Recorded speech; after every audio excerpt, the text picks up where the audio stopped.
A paz do Senhor Jesus. Vamos começar aqui mais um cafezinho com Jesus. Eu sou o pastor Alex, que apresenta o cafezinho, e hoje nós estamos no nosso último áudio, né, meus irmãos, desse tema, princípios de uma igreja vitoriosa, né? Hoje é o final desse áudio, princípios de uma igreja vitoriosa. Mas como vocês sabem de costume, todo dia 1º do mês, todo dia 1 do mês, eu faço uma oração aos aniversariantes, tá? Essa oração é para o mês inteiro, para todos os aniversariantes do mês. Mas eu vou desejar um feliz aniversário para aqueles que me mandarem os nomes, né? Bom, feche seus olhos se assim você puder. Senhor, em nome de Jesus eu faço essa oração e te peço agora, Pai, que o Senhor venha me abençoar, abençoar aqueles que me ouvem, aqueles que estão fazendo aniversário hoje.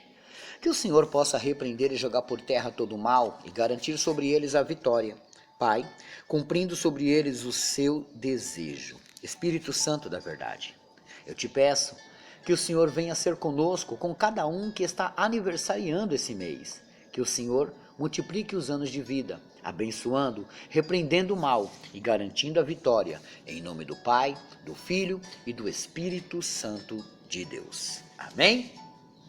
Bom, vamos lá para o nosso estudo. Princípios de uma igreja vitoriosa. Algumas pessoas falam assim, pastor, às vezes parece que o senhor está gripado. Eu não estou gripado, meus irmãos. Às vezes é porque tem muito pó na onde eu trabalho aqui.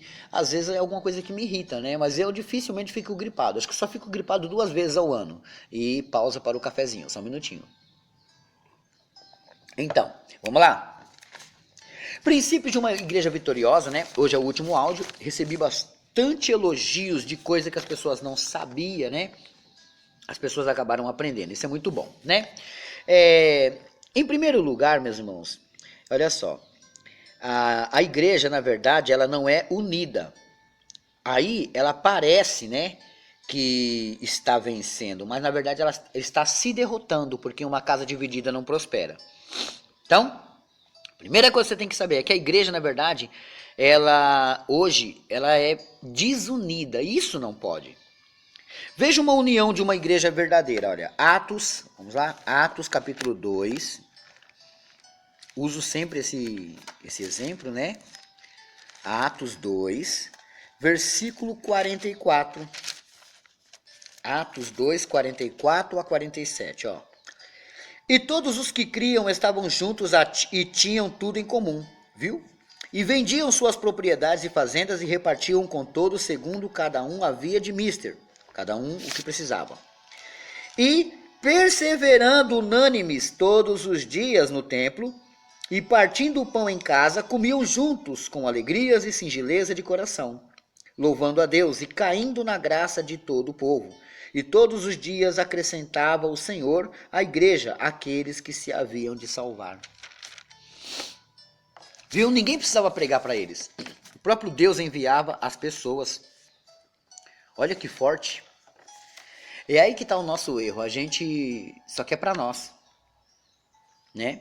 Então, em primeiro lugar, que a gente encontra um erro aqui da igreja, ela não tem princípio de união.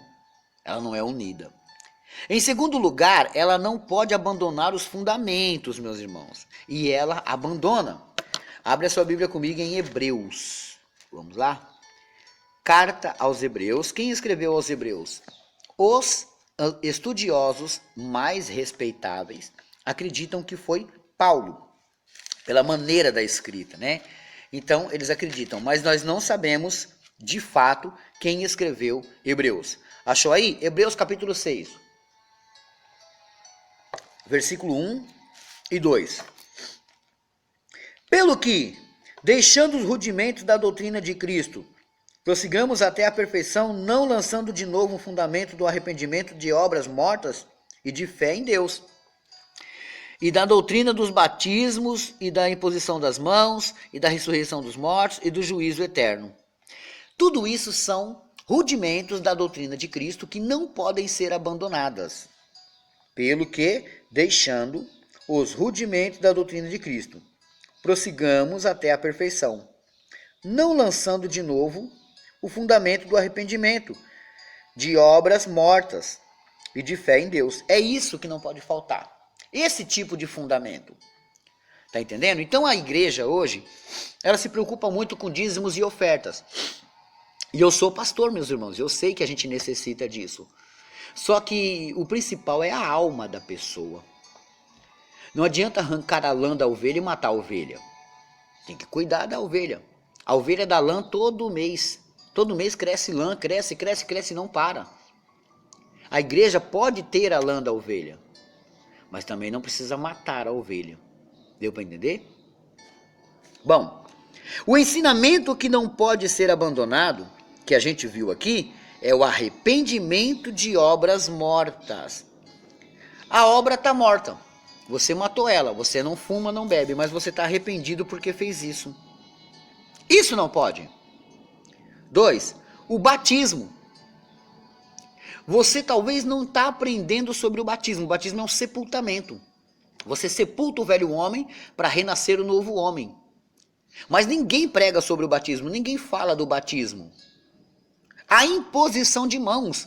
É necessário que os homens ungidos de Deus chamem à frente e falem: olha, eu quero orar hoje por vocês, eu quero ungir vocês, tá?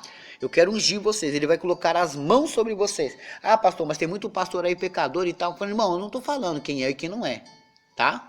Estou falando que isso aqui é uma ordem que era para ter seguido. 4. A ressurreição dos mortos.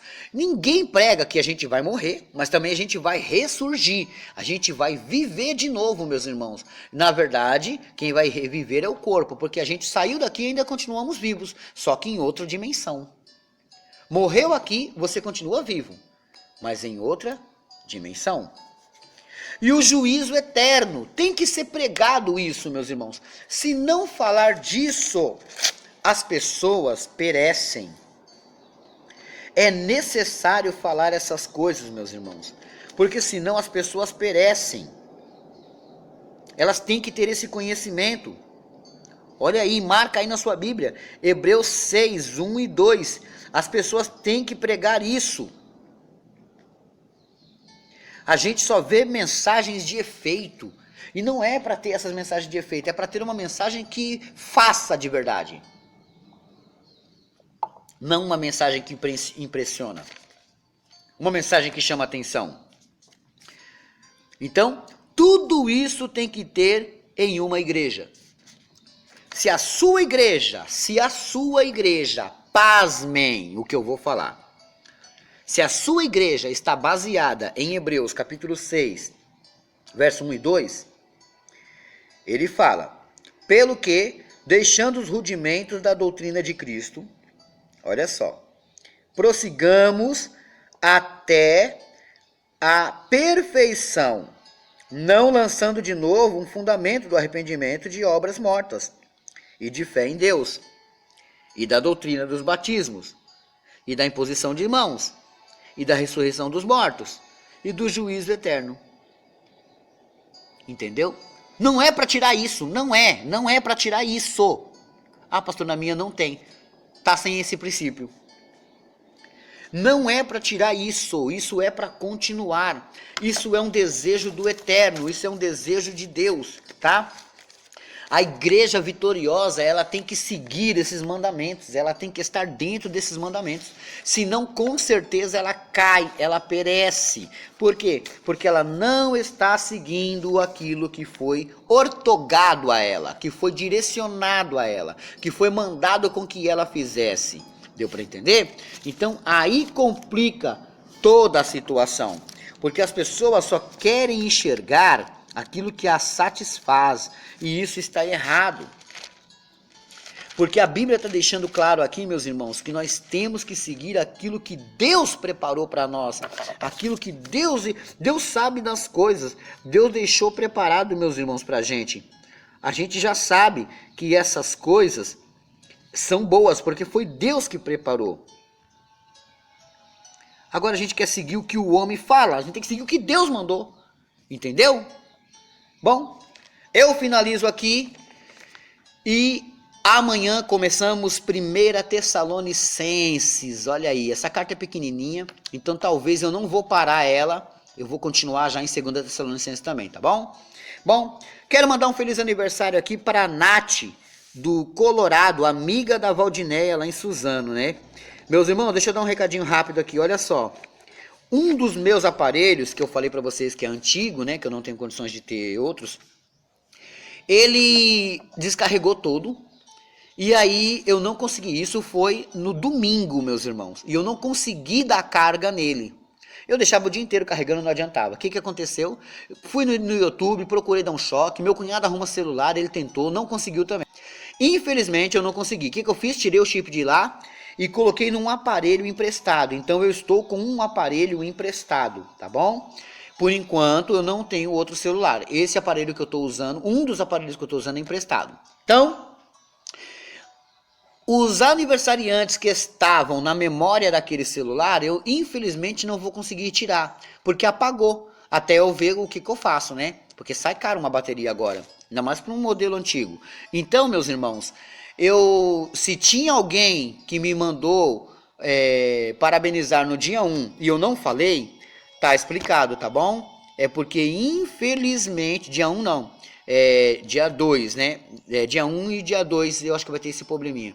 Então, infelizmente, meus irmãos, esse aparelho está apagado e eu não consegui.